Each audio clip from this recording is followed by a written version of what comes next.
and but I've never had to step out. But I've never had to be obedient. But I've never had to submit. But I've always done it my way. But I've always been logical. But I've always had to have everything planned out. But I've always had to have the drawings on the walls, the writings on the wall. Are you catching it just a little bit this morning? Oh, but Pastor, it's going to cost money. Oh, hello. But it's going to cost financially for me and able to back you up or for me. But listen, everything costs, beloved. The difference between the cost of the world and the cost of God is a gentleman and asks, and the world just simply takes it. That's right. See, when we start to, oh, but I'll be inconvenienced, Pastor. Oh, come on, somebody. But I can make some changes. But I can begin to trust you in a different way. But I can begin to see things because I need to know, God, that whatever it is that you want to do, that if you're entrusting me with it, if you're challenging me with it, if there's the evidence of promise that is found in your word, then the only but that I have is, but God, you are faithful. But God, you are able. But God, you've always been with us. But God, you've never failed us. But God, you've healed us. But God, you delivered us. But God, you set us free. But God, come on, somebody. God. But God wanted them to see. It's always the battle of the minority against the majority. It's always that 20% that is the faithful, the 20% that are the givers, the 20% that convey the 20%. But when you think about it, sometimes the challenge is that 20% isn't always necessarily the same people that make up the 20%. Well, what do you mean by that, Brother Paul? Well, there's a percentage of people that make the 20% that are givers, but they're not necessarily the same 20% that will work in the church. And those that work in the church are not necessarily the same 20% that will start to rise to the occasion. Then all of a sudden, the challenges like Joshua and Caleb, they begin to stir up our faith. They begin to cause us to become radical. We begin to see things different. We begin to say, you know what, God, you're calling on me? Me with all of my hang-ups?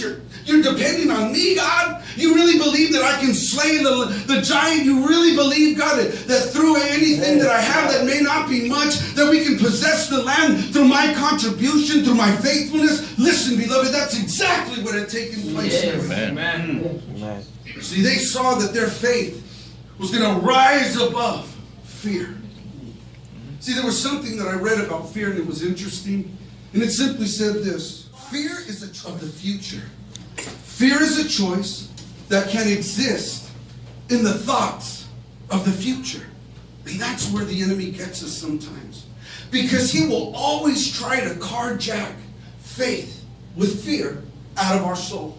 He'll always try to come, because when the vision goes forth, right, and the reality is just like Jesus when he handpicked the 12, right? He handpicked them. There was a lot of reasons, if you really were to look into those disciples of life, why they wouldn't be specifically the best handpicked people to continue the gospel. But Jesus saw the potential.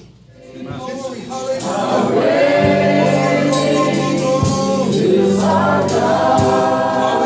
Jesus. Lord, as we stand this morning in the greatness of your presence, Lord, we know, God, we know that you are more than able. We know that because we came this morning, Lord. We've done different things. We've heard different testimonies, Lord. We've experienced many times, Lord, when you've come through this morning. We need a different spirit. What we've had has gotten us thus far today. But there's so much more, God. There's so much more. And it can't be the same. It can't be the same attendance where we just come religiously. But a different spirit, God. Come anticipating. We come with an attentive ear. We come with the eyes of faith. We listen to the voice within the voice. Take ownership.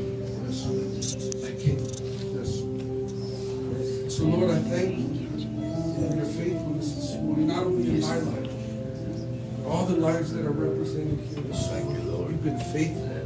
You've been faithful to Pastor Mark and Sister Ruby. You've been faithful to Michelle, to Nicole and Zach. You've been faithful to Paul. God, you've been faithful. Faithful. Yes. Hallelujah. Glory. Come on, just for a moment, without any music, very lightly keyboard. Just in the stillness. Just reflect. Just reflect.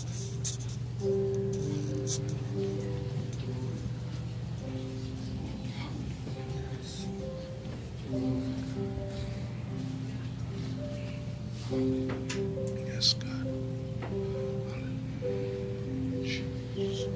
Now, I'm a firm believer to the mountains I've experienced in my own personal life that have been conquered, that the evidence that God has given me the victory in different seasons and different times, it's been about giving Him praise.